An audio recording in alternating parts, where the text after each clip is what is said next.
Hello everyone, how are you? Fine, very good.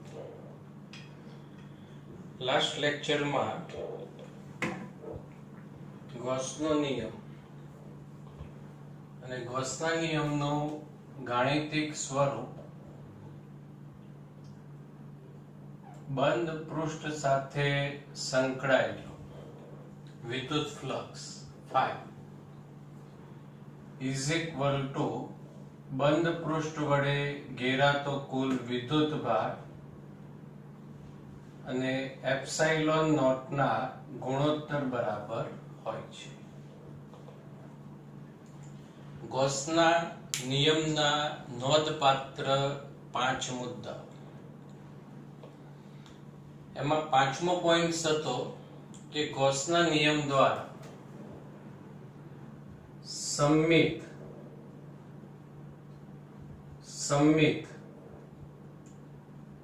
વિદ્યુત ભારો વડે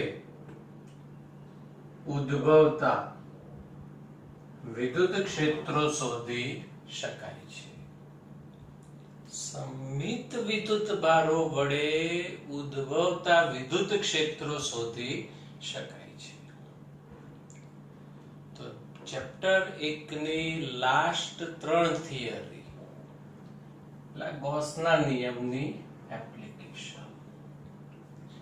ત્રણે થિયરી બોર્ડ એક્ઝામની દ્રષ્ટિએ મોસ્ટ આઈએમપી ગણાશે. એમાં પ્રથમ ક્વેશ્ચન, અનંત લંબાઈના વિદ્યુત ભારિત તાર વડે ઉદ્ભવતા વિદ્યુત ક્ષેત્રનું સૂત્ર મેળવો.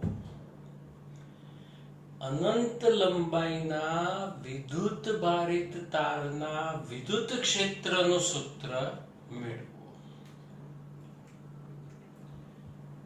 જો વિદ્યાર્થી મિત્રો અહીંયા અનંત લંબાઈનો તાર આપણે દર્શાવીએ, હસતા નહીં કેમ કે તાર અનંત લંબાઈનો અને બોર્ડ નાનું હસતા નહીં. અહીંયા ડેશ લાઈન બતાવી દઈએ, તૂટક રેખા, અને અહીંયા ગણીએ ઇન્ફિનિટી. આજે છેડો રહ્યો, છૂટા છેડા નહીં, છેડો છેક સ્વર્ગ સુધી પહોંચે છે. અને નીચે પણ ડેશ લાઈન દોરી દઈએ, અહીં માઇનસ ઇન્ફિનિટી.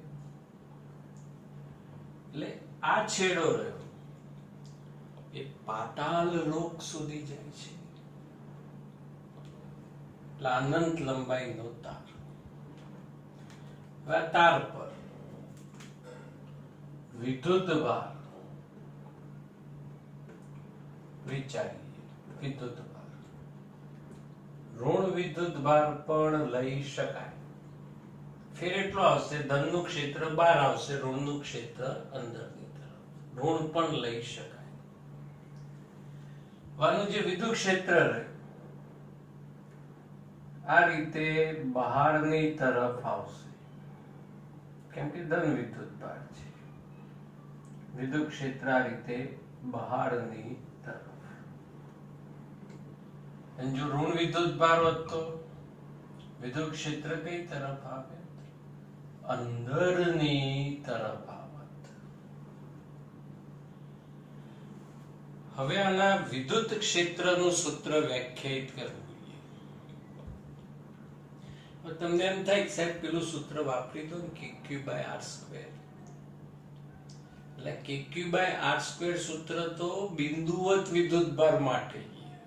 આ તો કેવો તાર છે?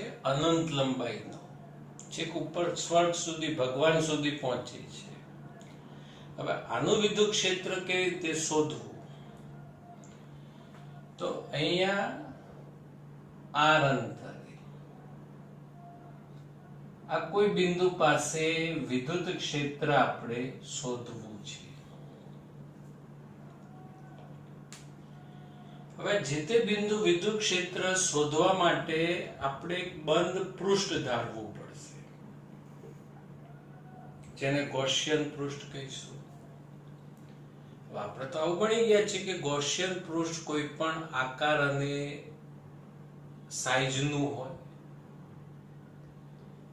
હવે ગૌસિયન પૃષ્ઠ માટે સિમેટ્રિકલ સમમિતિ હોવી ખૂબ જરૂરી છે.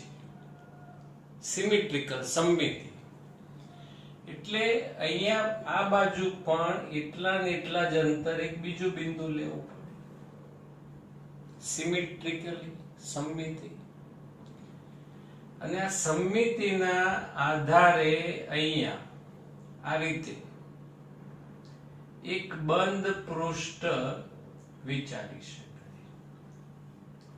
એટલે આ કયા આકારનું બંધ પૃષ્ઠ બની ગયું? નળાકાર આકારનું, જેની ત્રિજ્યા r અને જેની લંબાઈ આવશે l. હવે આ જે નળાકાર આકારનું બંધ પૃષ્ઠ રચાય એના પર આપણે આ ગૌસનો નિયમ એપ્લાય કરીશું. ગૌસના નિયમમાં ડાબી બાજુનું પદ એટલે શું થાય? કુલ વિદ્યુત ફ્લક્સ, બંધ પૃષ્ઠ સાથે સંકળાયેલું કુલ વિદ્યુત ફ્લક્સ. તો જો વિદ્યાર્થી મિત્રો, અહીંયા વક્ર સપાટી 1, ગોળાકાર સપાટી 2 અને ગોળાકાર સપાટી 3. ત્રણેય સપાટી સાથે સંકળાયેલું ફ્લક્સ શોધી બધાનું ટોટલ કરીએ એટલે કુલ ફ્લક્સ આપણને મળી જાય. તો ચાલો તો આ કુલ ફ્લક્સ કેવી રીતે આપણે શોધી શકીએ? કુલ ફ્લક્સ ઇઝ ઇક્વલ ટુ સપાટી 1 સંકલન સદિશ E ડોટ સદિશ ds1 પ્લસ એક પદ રહી ગયું છે સંકલન સદિશ E ડોટ સદિશ ds2 સપાટી 2 પ્લસ સંકલન સદિશ E ડોટ સદિશ ds3. ત્રણ સપાટીઓ સાથે સંકળાયેલું વિદ્યુત ફ્લક્સ. હવે ત્રણમાંથી બે ફ્લક્સની કિંમત થઈ જશે 0. બોલો, આટલી મહેનત કરી તો એ બેની કિંમત થઈ જશે 0. સમજો. ધન વિદ્યુત ભાર એટલે આનું વિદ્યુત ક્ષેત્ર આ રીતે 12. આ જે ગોળાકાર સપાટી રહી એનો ક્ષેત્રફળનો સદિશ આ રીતે લંબ રૂપે 12 ની તરફ. ખૂણો કેટલો બનશે? 90. અને આ ડોટ ગુણાકાર, કયો ગુણાકાર? ડોટ ગુણાકાર. તો ડોટ ગુણાકારમાં ખૂણો 90 હોય ત્યારે ડોટ ગુણાકારની કિંમત 0 થાય. એટલે આ ફ્લક્સની કિંમત 0 થાય. નીચેની વર્તુળાકાર સપાટી, નીચેની વર્તુળાકાર સપાટીમાં પણ વિદ્યુત ક્ષેત્ર તો 12 જ આવશે. ક્ષેત્રફળનો સદિશ પણ લંબ રૂપે બહારની તરફ. Angle become 90 and flux become 0. હવે એક જ પદ રહ્યું E ds1 cos theta, theta 0, કેમ કે વિદ્યુત ક્ષેત્ર અને ક્ષેત્રફળને રજૂ કરતો સદિશ એક જ દિશામાં, દિશા એક જ, ખૂણો 0. cos 0 ની કિંમત 1, E નું મૂલ્ય આ બધા જ બિંદુ પાસે E નું મૂલ્ય સમાન. સંકલનમાંથી બહાર. સંકલન ds1 s1 વક્ર સપાટીનું ક્ષેત્રફળ. અને વક્ર સપાટીના ક્ષેત્રફળનું સૂત્ર 2πrh, પણ h ની જગ્યાએ l, E into 2πrl. આ ગૌસિયન સપાટી સાથે સંકળાયેલું કુલ ફ્લક્સ થયું. હવે ગૌસિયન સપાટી વડે ઘેરાતો કુલ વિદ્યુત ભાર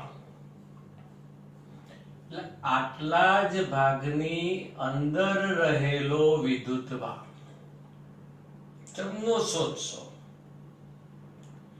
સિમ્પલ વસ્તુ ભાઈ, એક પરિમાણિક પદાર્થ છે એટલે લેમ્ડા હોય, રેખીય ઘનતા, અને વિદ્યુતભાર શોધવો હોય તો લેમ્ડા ને લંબાઈ વડે ગુણાય. સિગ્મા હોય શેના વડે ગુણાય? ક્ષેત્રફળ વડે. અને રો હોય કદ ઘનતા હોય તો કદ વડે. તો ગૌસિયન સપાટી વડે ઘેરાતો કુલ વિદ્યુતભાર Q = લેમ્ડા L.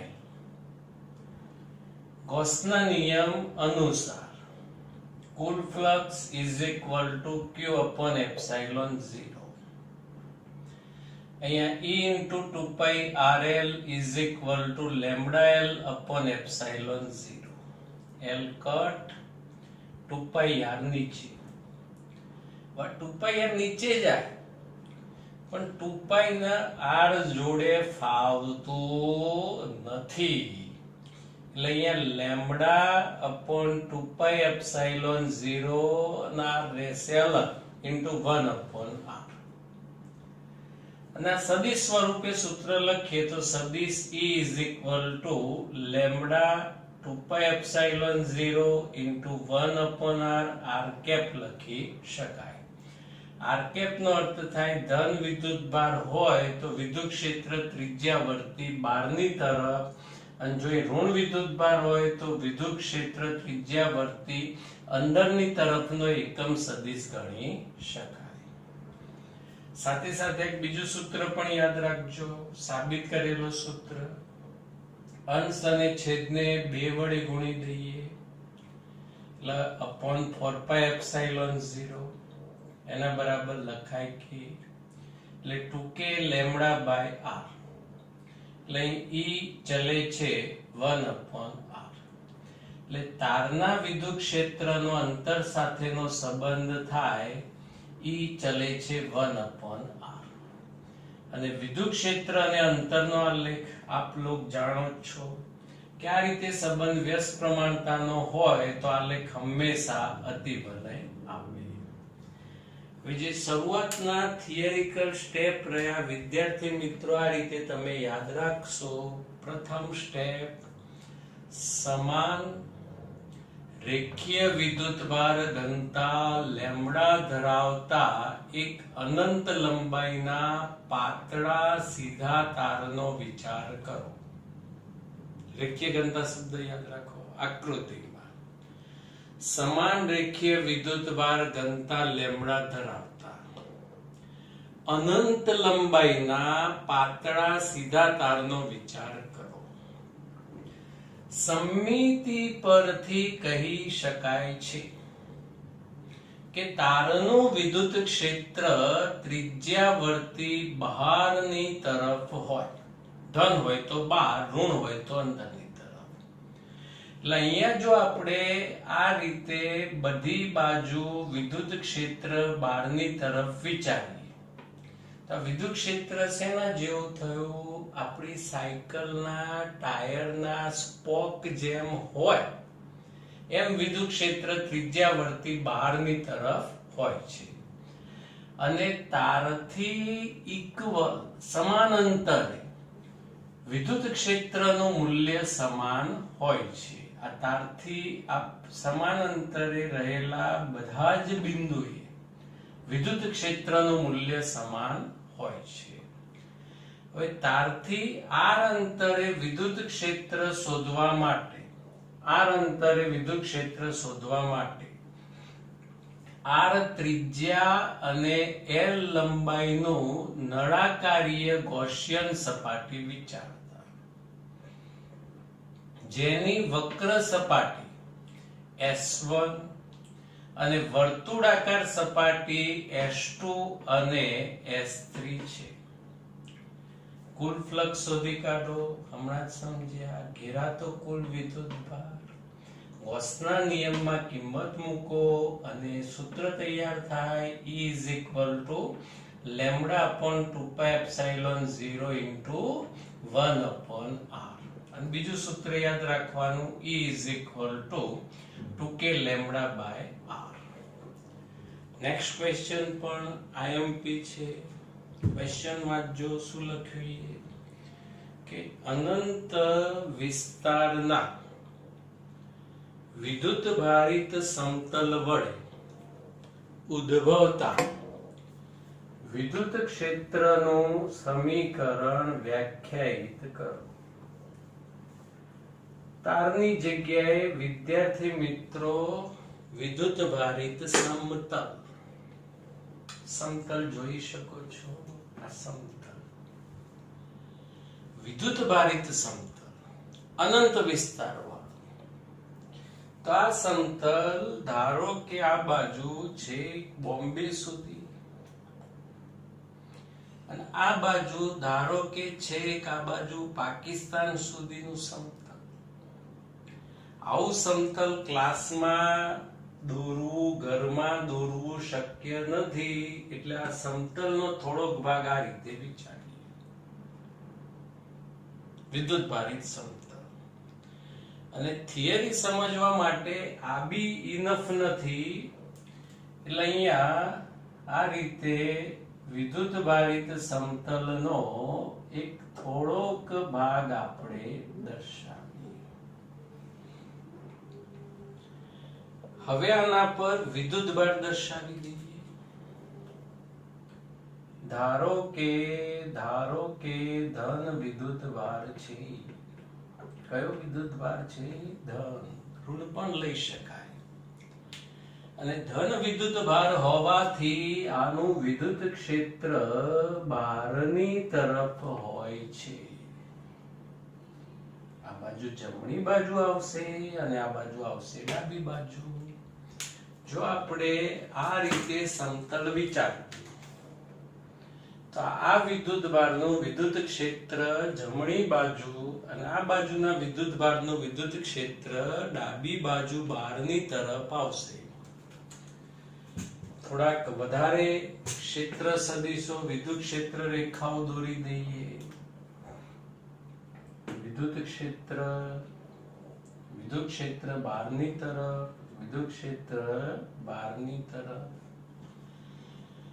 હવે મેઇન વસ્તુ છે આપણે વિદ્યુત ક્ષેત્રનું સૂત્ર તૈયાર કરવાનું છે.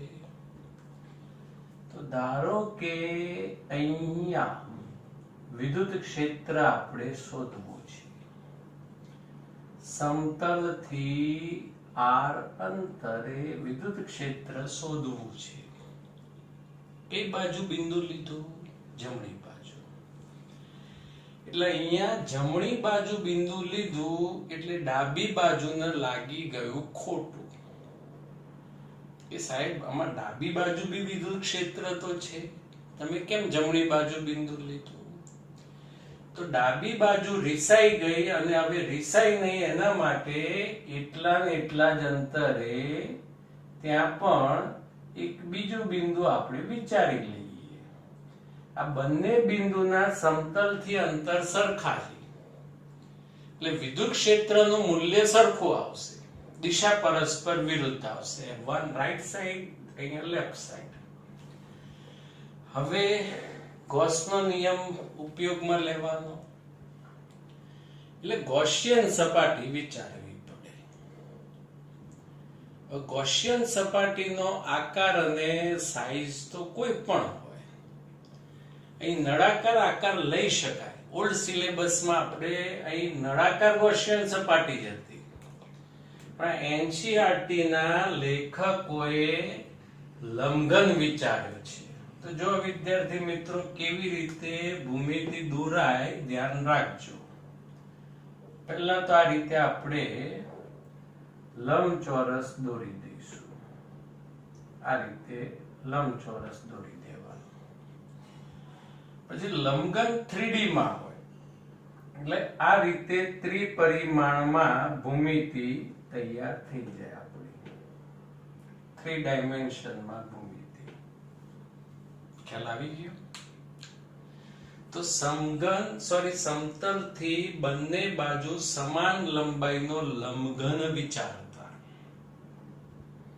હવે આપણે શોધવું પડશે કુલ ફ્લક્સ. વિદ્યાર્થી મિત્રો, જેમ હમણાં 3 સપાટી લીધી હતી એમ. હવે વિદ્યાર્થી મિત્રો, લંબઘનમાં કેટલી સપાટી હોય? કેટલી હોય? આ લંબઘન તમારી સામે દેખાય છે.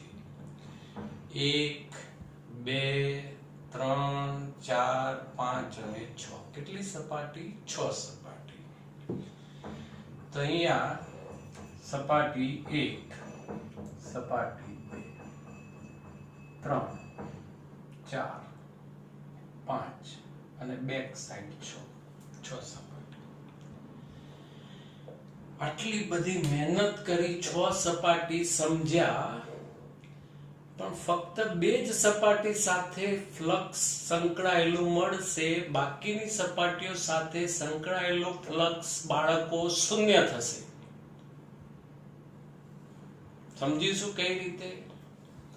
તો ધારો કે આ આપણું ગાઉસિયન પૃષ્ઠ છે, બાકીનું ડસ્ટર પાછળ, અને વિદ્યુત ક્ષેત્ર તમારી તરફ આવી રહ્યું છે. વિદ્યુત ક્ષેત્ર આ રીતે બહારની તરફ છે. તો આ જે સપાટી રહી એ સપાટી 2 નો ક્ષેત્રફળનો સદિશ, અને વિદ્યુત ક્ષેત્રનો સદિશ એક જ દિશામાં થાય એટલે અહીંયા ફ્લક્સ મળશે. સપાટી 2 સાથે સંકળાયેલું ફ્લક્સ મળશે. અને એવું જ અહીંયા બનશે સપાટી 1 સાથે વિદ્યુત ક્ષેત્ર અને ક્ષેત્રફળનો સદિશ એક જ દિશામાં એટલે ફ્લક્સ મળશે. જ્યારે આ સપાટી 3 ક્ષેત્રફળનો સદિશ લંબ રૂપે 12, વિદ્યુત ક્ષેત્ર તમારી તરફ, ખૂણો 90, ફ્લક્સ 0, ખૂણો 90, ફ્લક્સ 0, ખૂણો 90, ફ્લક્સ 0, ખૂણો 90, ફ્લક્સ 0. એટલે બાકીની સપાટીઓ સાથે સંકળાયેલું વિદ્યુત ફ્લક્સ કેટલું થશે? 0. હવે અહીંયા ફ્લક્સની કિંમત આવશે E A cos θ. આડછેદનું ક્ષેત્રફળ એ લઈ લઈએ એટલે દિશા એક જ, cos આવે cos 0 1. અહીંયા બી ફ્લક્સ આવશે E A cos θ એટલે કુલ ફ્લક્સ મળશે 2EA. હવે ગૌસનો પ્રમેય phi is equal to q upon epsilon 0 2EA is equal to q. q નો અર્થ શું થાય? બંધ પૃષ્ઠ વડે ઘેરાતો વિદ્યુતભાર. તો આટલા જ ભાગની અંદર જે વિદ્યુતભાર આવતો હોય એ વિદ્યુતભાર લેવાનો, બીજો નહીં. તો બંધ પૃષ્ઠ વડે ઘેરાતો વિદ્યુતભાર કેટલો? તો પૃષ્ઠ ઘનતા હોય આમાં વિદ્યાર્થી મિત્રો, આ 2 પરિમાણમાં એ 2 ડાયમેન્શનમાં એ એટલે સિગ્મા હોય. એટલે સિગ્મા ને ક્ષેત્રફળ વડે ગુણી દો અપોન એપ્સિલોન 0 એ એક જ. એટલે વિદ્યુત ક્ષેત્રનું સૂત્ર તૈયાર થઈ ગયું. E is equal to sigma upon 2 epsilon 0. Content આ રીતે લખાશે. પ્રથમ પોઈન્ટ્સ થિયરીનો આવશે. સમાન રીતે વિદ્યુત ભારિત એવા, સમાન રીતે વિદ્યુત ભારિત એવા અનંત સમતલ પર ધારો કે વિદ્યુત ભારની પૃષ્ઠ ઘનતા સિગ્મા છે. સમાન રીતે વિદ્યુત ભારિત એવા અનંત સમતલ પર ધારો કે વિદ્યુત ભારની પૃષ્ઠ ઘનતા સિગ્મા છે. સમતલનું વિદ્યુત ક્ષેત્ર x અક્ષની દિશામાં છે. આ x અક્ષની દિશા, આ બાજુ પણ x અક્ષની દિશા. સમતલની બંને બાજુ સમાન લંબાઈનો એ આડછેદનું ક્ષેત્રફળ ધરાવતો લંબઘન વિચારો. સમાન લંબાઈ અને એ આડછેદનું ક્ષેત્રફળ ધરાવતો લંબઘન વિચારો. ફક્ત બે બાજુ 1 and 2 વડે જ ફ્લક્સ મળી શકશે. સમજ્યા હમણાં? 1 and 2 સાથે જ સંકળાયેલું ફ્લક્સ મળશે. જ્યારે બીજી સપાટીઓ સાથે સંકળાયેલું ફ્લક્સ શૂન્ય થશે. આથી કુલ flux is equal to phi1 plus phi2. સમજી ચૂક્યા છીએ. Ea plus Ea 2Ea. Gaussian પૃષ્ઠ વડે ઘેરાતો વિદ્યુત ભાર Q sigma A. Q is equal to sigma A. ગૌસના પ્રમેય અનુસાર phi E is equal to Q upon epsilon 0. કુલ ફ્લક્સની કિંમત 2Ea. Q sigma A. A ગયા, ક્યાં ગયા? ફરવા ગયા, લોકડાઉન છે છતાંય. 2 નીચે. E is equal to sigma by 2 epsilon 0. સદિશ સ્વરૂપે લખીએ તો સદિશ E is equal to sigma upon 2 epsilon 0 n cap. n cap એકમ સદિશ. જો વિદ્યુત ભાર સમતલ પર ધન હશે તો n cap બહારની તરફ આવશે, અને ઋણ વિદ્યુત ભાર હશે તો n cap સમતલ તરફની દિશામાં હશે. VSQ માટે 2 પોઈન્ટ્સ ખાસ ધ્યાનમાં રાખજો બાળકો. સમતલના વિદ્યુત ક્ષેત્રનું સૂત્ર, અને આવો VSQ પૂછાય કે સમતલનું વિદ્યુત ક્ષેત્ર અંતર પર આધાર રાખે છે, હા કે ના? સૂત્રમાં ઉપર જુઓ, નીચે જુઓ, આજુમાં જુઓ, બાજુમાં જુઓ, ક્યાંય અંતર વાળું પદ નથી. એટલે સમતલનું વિદ્યુત ક્ષેત્ર અંતર પર આધારિત નથી. અને વિદ્યુત ક્ષેત્ર વિરુદ્ધ અંતરનો આલેખ પૂછાય તો અંતર પર વિદ્યુત ક્ષેત્ર આધારિત નથી.